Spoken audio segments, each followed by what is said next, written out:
Perkenalkan, nama saya Febri Teo dari kelas 10 IPA 1. Saat ini saya akan menjelaskan materi tentang akulturasi kebudayaan di masa masuknya kebudayaan Hindu-Buddha di Indonesia, serta peninggalan-peninggalan yang masih ada hingga saat ini. Pengertian akulturasi. Akulturasi kebudayaan yaitu suatu proses percampuran antara unsur-unsur kebudayaan yang satu dengan kebudayaan yang lain, sehingga membentuk kebudayaan baru. Kebudayaan baru yang merupakan hasil percampuran itu masing-masing tidak kehilangan kepribadian atau ciri khasnya.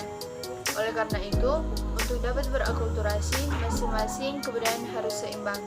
Berikut pengaruh Hindu-Buddha di masyarakat Indonesia. Yang pertama, seni bangunan. Dalam buku kehidupan masyarakat pada masa praaksara, masa Hindu-Buddha, dan masa Islam 2019, karya Triworo Setyaningsih, Perkembangan Hindu-Buddha di Indonesia telah membawa pengaruh besar dalam berbagai karya seni dan kerajinan maupun bangunan. Salah satu hasil karya adalah candi. Bagi Hindu dan Buddha, candi memiliki fungsi yang berbeda. Bagi candi bercorak Hindu berfungsi sebagai makam, sementara candi bercorak berfungsi sebagai tempat pemujaan atau peribadatan. Contoh candi bercorak Hindu adalah Candi Prambanan dan candi bercorak Buddha adalah Candi Borobudur.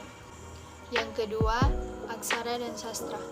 Pada pengaruh aksara dan sastra, orang-orang Indonesia mengenal bahasa Sanskerta dan huruf Pallawa. Tidak hanya mengenal, tapi juga bisa membaca dan menulis. Masa aksara merupakan masa yang menunjukkan dimulainya masyarakat Indonesia mengenal tulisan.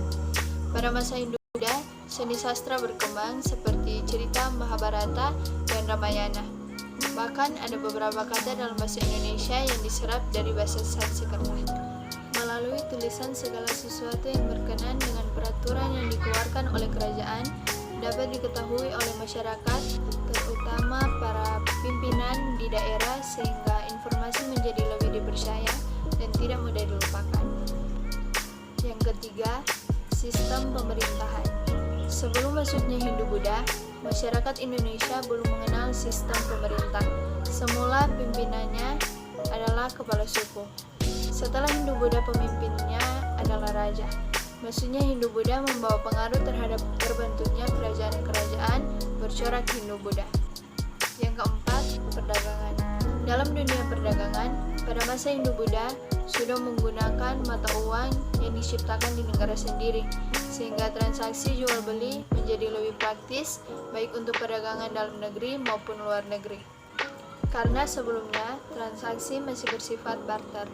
Kelemahan sistem barter adalah tidak semua barang yang ditukar belum tentu diperlukan oleh orang lain dan tidak memiliki standar baku. Yang kelima, sistem kalender atau penanggalan. Dalam perkembangan Hindu-Buddha, di Indonesia memiliki perhitungan kalender yang disebut kalender Saka. Perhitungan pada kalender Saka, 1 tahun Saka terdiri atas 365 hari. Pada sistem kalender dalam masyarakat berkaitan dengan kegiatan-kegiatan seperti upacara keagamaan. Yang keenam, sistem kepercayaan. Sebelum ajaran Hindu-Buddha datang, masyarakat Indonesia menganut kepercayaan animisme atau memuja roh nenek moyang dan dinamisme atau kekuatan gaib benda-benda. Setelah Hindu-Buddha datang, masyarakat Indonesia banyak yang belajar ajaran Hindu-Buddha. Agama Hindu maupun Buddha telah mempertegas nilai-nilai moral yang telah dimiliki bangsa Indonesia sebelumnya. Peninggalan sejarah Hindu-Buddha di Indonesia. Yang pertama, prasasti atau batu tertulis. Yang kedua, candi. Yang ketiga, arca atau patung. Yang keempat,